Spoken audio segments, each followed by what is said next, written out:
Warahmatullahi wabarakatuh. Teman-teman, dengan saya Di Mulyadi, apa kabar?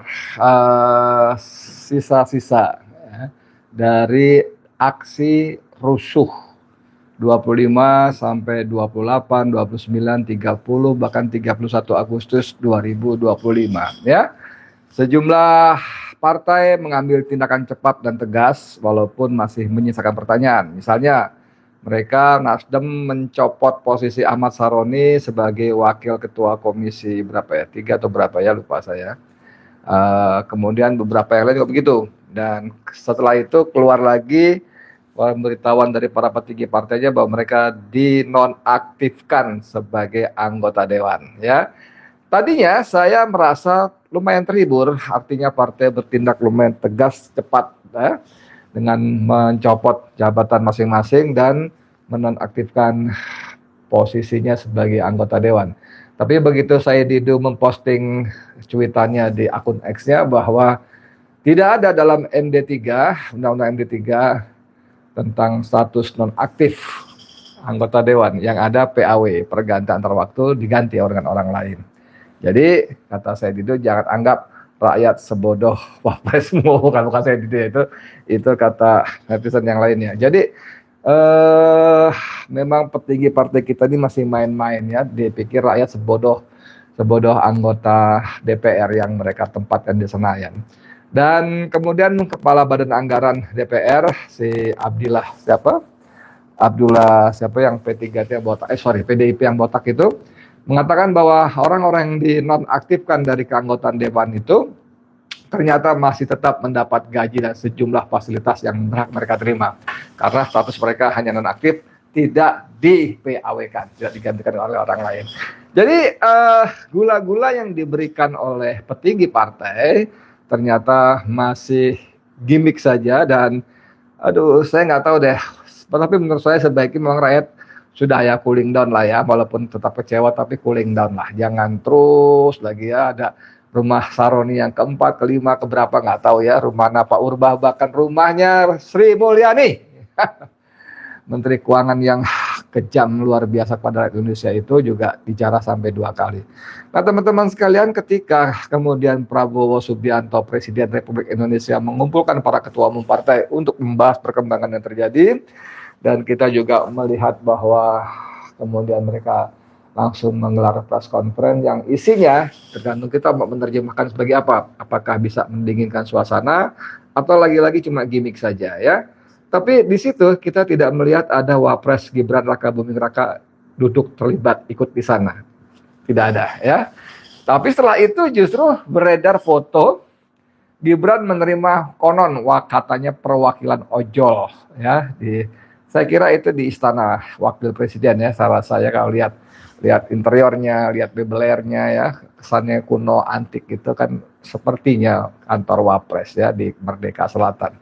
Nah, cuman setelah pertemuan itu beredar berita dari Asosiasi Pengemudi Online ya. Judulnya kan iklan kan, aku sebel nih kalau buka Fajar nih begini nih. Kita tahu lah iklan itu jadi sumber penghidupan media online, tapi jangan pok nutupin yang mau kita baca ya. Oke lah, saya ngalah dulu lah. Ojol yang ketemu Gibran, orang yang sama saat bertemu Prabowo. Netizen dia lagi ya. Itu berita sebelumnya. Sebelumnya juga sudah ada berita bahwa ojol yang diterima oleh Gibran itu ternyata bukan perwakilan ojol. Kan? Bukan perwakilan ojol, dan itu disampaikan oleh ketua Igun namanya, ketua organisasi pengemudi online. Bukan. Ada berita berikutnya lagi bahwa Guto, perusahaan Gojek dan Tokopedia yang bergabung itu milik Boy Thohir, kakaknya Erick Thohir, yang sebelumnya Gojek milik Nadiem Makarim, mantan Menteri Pendidikan yang termul juga, geng Solo juga. Itu dikirimi surat oleh Sekretariat Wapres untuk mengirimkan perwakilan ojol yang akan diterima oleh Wapres ya. Dan itu sudah dibantah, mereka tidak mewakili ojol karena orang-orang itu tidak kenal. Jadi begini saudara-saudara kalian ya, saya melihat bahwa Gibran Rakabuming Raka ini, Wapres ini berusaha mencuri di tikungan ya, menelikung di tikungan ya, ketika Prabowo menjadi petugas pemadam kebakaran, memadamkan kemarahan rakyat akibat kelakuan menterinya, kelakuan anggota dewan DPR-nya. Ya, dia bertemu lalu ditaruh yang macam-macam lah, yang kita bisa terjemahkan macam-macam. Mau sebagai sebuah pesimisme atau optimisme, monggo-monggo saja, tergantung sudut pandang. Tapi saat itulah Gibran justru mencuri dukungan. Dia bertemu dengan perwakilan ojol, katanya membahas, kita nggak tahu apa yang dibahas. Kemudian yang lebih menyaksakan lagi, dia membagi-bagi sembako kepada pengemudi ojek online, ojol. Tadi saya baca beritanya, dia membagikan sembako 1 truk di sekitar stasiun Gondang Dia. Jadi ini adalah cara-cara yang sudah cara-cara kuno yang selalu dipakai lagi ya. Luar biasa ini. Aduh ya. Nah, ini sekarang kita baca, ternyata bukan cuma mereka tidak mewakili kaum ojol, bukan cuma mereka yang bertemu Wapres Gibran tidak mewakili kaum ojol, bahkan mereka adalah orang yang sama ketika diterima oleh Presiden Prabowo Subianto sebelumnya. Ini saya bacakan tadi dari Fajar ya. Dari Fajar, bunyinya mana nih? Lama. Kenapa nih? Oh, ojol yang ketemu Gibran, orang yang sama saat bertemu Prabowo. Netizen, dia lagi ya. Ditulis 2 September pukul 13.36. Pertemuan Wapres Gibran Raka Buming Raka dengan sekelompok orang beratribut ojol dituding sekadar pencitraan. Itu kan, bayangin ketika presidennya babak belur memecahkan masalah, menyelesaikan masalah, Wapresnya malah melakukan pencitraan seperti kebiasaan yang bapaknya lakukan. Ojol yang diundang disebut bukan ojol sebenarnya yang ada di lapangan. Bahkan warganet pun mengungkapkan ojol yang diundang Gibran adalah orang yang sama saat bertemu Presiden Prabowo. Jadi sudah ada inventaris orang-orang yang ketemu lingkaran istana dan itu adalah orang yang sama. Luar biasa. Kesamaan ojol yang diundang Gibran dengan ojol yang diundang Presiden Prabowo menjadi sorotan warganet di media sosial. Netizen membandingkan 2 foto yang dibagikan set Wapres dan set Pres. Sekretariat Wapres dan Sekretariat Presiden. Dalam kedua foto itu, salah satu ojol berjaket hijau yang mengenakan kacamata mirip dengan ojol yang hadir pada pertemuan dengan Gibran. Fakta ini membuat warganet menuding pertemuan Gibran dengan ojol sekadar settingan demi pencitraan, tidak mencerminkan suara ojol yang sebenarnya. Oke, apalagi nih, Mas, ada nggak? Satu orang yang sama pada pertemuan bersama Presiden Prabowo dan Gibran pun disorot netizen, seperti pemilik akun @inowidj di platform media sosial Thread. Impostornya dia lagi, nggak ada yang lain katanya. Antara pelit atau dikorup pendanaannya, tulis akun tersebut sambil mengunggah 2 foto dengan momen berbeda.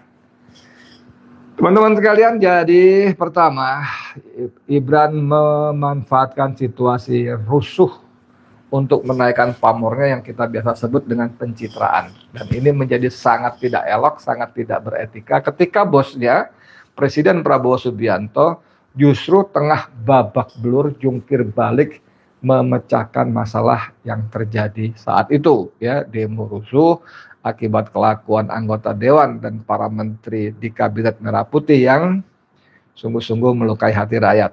Nah, ketika Prabowo babak belur memecahkan masalah itu, Gibran shoot main di tikungan, kemudian tampil untuk pencitraan. Dan pencitraannya tadi kalau Anda perhatikan, goodie bag besar yang dibagi-bagi itu berwarna dasar putih agak krem, lalu dominan warna biru muda, dan ada logo Sekretariat Wakil Presiden. Jadi Wapres Gibran menggunakan uang kita, rakyat Indonesia, untuk pencitraan, membagi-bagian sembako kepada ojol yang baru kemarin marah. Jadi pertanyaannya adalah, siapa yang bertemu Wapres, ojol-ojol yang bertemu Wapres kemarin, tempo hari? Apakah betul ojol yang sesungguhnya di lapangan? Ternyata tidak juga, teman-teman. Ini kalau Anda buka akun di X ya. Oh, ini sebentar nih, saya kasih video. bagaimana si Gibran bagi-bagikan sembako di stasiun Gondang Dia, sembako, beras, gula, minyak, dan lain-lain.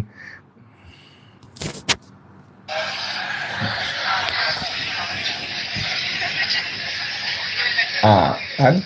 Mau video Oke, dapat. Dapat, Pak.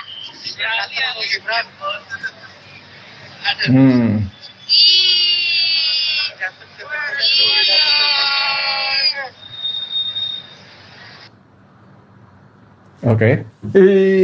Dapat. Ya Allah, ini yang dilematis ya. Memang rakyat kita dibikin miskin, dibikin bodoh supaya gampang diakalin, dikadalin semacam hal-hal seperti ini. Walaupun saya tidak ingin mengatakan bahwa kalian ojol-ojol yang menerima sembako dari Gibran ini seperti mengkhianati pengorbanan Afan Kurniawan. Itu kan nggak bijak kalau saya ngomong gitu, nggak boleh juga kan. Mungkin orang-orang itu juga menerima sembako dengan berbagai pertimbangan. Dan salah satu yang paling utama adalah mereka memang membutuhkan. Pada titik ini teman-teman sekalian, saya katakan bahwa memang kemiskinan rakyat sengaja diciptakan, kemudian dipelihara agar mudah dimanipulasi seperti ini. Oke teman-teman, saya berikutnya, tadi saya ketemu dengan sejumlah tokoh, aktivis, perjuangan, kemudian purnawirawan, dan teman saya Ruslan Buton yang ikut hadir, Kapten TNI Angkatan Darat yang dipecat dan dipenjara ya, karena dia menangkapi sejumlah tenaga kerja asing asal Cina di tempat dia bertugas di daerah mana? Daerah Maluku atau di Sulawesi sana ya, Sulawesi Tengah atau Tenggara ya. Waktu itu dia sebagai apa ya gitu ya, saya nggak gitu persis, tapi dia tangkap dan ternyata bermasalah. Karena itu di backup, di backing oleh para petinggi tentara waktu itu sehingga dia harus mendekam di penjara, dipecat dan seterusnya sebagainya. Nah, Ruslan Buton mengatakan bahwa sebagian besar jaket yang dipakai oleh orang-orang yang ketemu Gibran adalah jaket baru, bukan jaket ojol yang biasa dipakai narik. Kalau Anda baca di Twitter, di X itu netizen bahkan suruh cek lagi tuh tangannya belang apa enggak. Ya, walaupun pakai sarung tangan, tetap aja ada belangnya di sini ya. Karena kadang-kadang jaket nggak mampu menutup secara penuh, sehingga kena matahari belang bagian sini. Apalagi kalau dia nggak pakai sarung tangan, dia belang sampai sini. Kalau dibuka kemarinya lebih putih daripada bagian sini. Nah, itu tidak itu ya. Kemudian yang luar biasa, ada netizen juga memposting foto pertemuan Wapres Gibran dengan para ojol itu, dan saya nggak tahu, luar biasa netizen kita ini, ada kamera diarahkan ke bagian kaki para ojol dan ditemukan apa? Salah satu ojol memakai sepatu merah. Dan netizen yang luar biasa itu, kalau Roy Surya menyebutnya sebagai Badan Intelijen Netizen BIN ya, itu menemukan harga sepatu yang dipakai itu adalah Jordan One Retro Height 85 OG, size-nya sekian, harganya $788.